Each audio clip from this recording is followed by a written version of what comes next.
A major internal shift is brewing in Cleveland. The franchise's defensive cornerstone has publicly signaled a need for change, targeting a top-tier collegiate quarterback prospect as the solution. This monitored move suggests an organization-wide pivot to salvage a closing competitive window. Stay tuned until the end to see how this transition impacts the salary cap. Like and subscribe for more insider updates. I am reporting on a significant development emerging from the Cleveland Browns organization that could fundamentally alter the franchise's trajectory heading into the next offseason.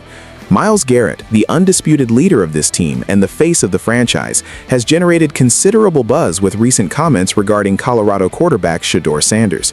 When a player of Garrett's stature, a perennial Defensive Player of the Year candidate and the cornerstone of the locker room, publicly discusses a college prospect at the quarterback position, it is never accidental. It is a calculated message that reflects the internal temperature of the team.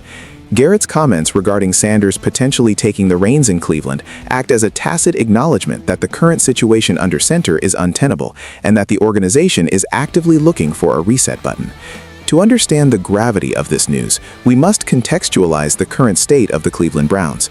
The front office, led by Andrew Berry, went all in on the Deshaun Watson experiment, handing out a fully guaranteed $230 million contract that has to this point yielded disastrous results due to injuries and inconsistent play. The franchise is currently stuck in a precarious position. They possess a championship-caliber defense, spearheaded by Garrett, but are being anchored down by an offense that lacks identity and stability. Garrett's willingness to entertain the idea of Shedeur Sanders joining the roster suggests that the veteran leaders are running out of patience. They understand that their prime years are being wasted without competent quarterback play.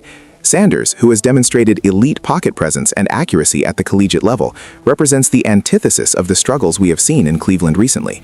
He brings a level of star power and technical refinement that this offense desperately needs. This story is not just about a veteran complementing a college kid. It is about the inevitable collision course between the Browns' high draft capital and their desperate need to salvage the current roster's competitive window before it closes completely. Diving into the implications of a potential move for Shedeur Sanders, we have to look at the financial and cultural impact on the Browns. From a salary cap perspective, drafting Sanders provides the only logical escape hatch from the salary cap hell created by the current quarterback contracts. While the dead money from the veteran contracts is significant, offsetting that with a starting quarterback on a rookie wage scale is the most efficient way for General Manager Andrew Berry to maintain a competitive roster. A rookie contract for a top 5 pick allows the team to allocate resources to the offensive line and receiving core, which are essential for Sanders' success. Furthermore, Myles Garrett's endorsement serves as a preemptive strike to unify the locker room.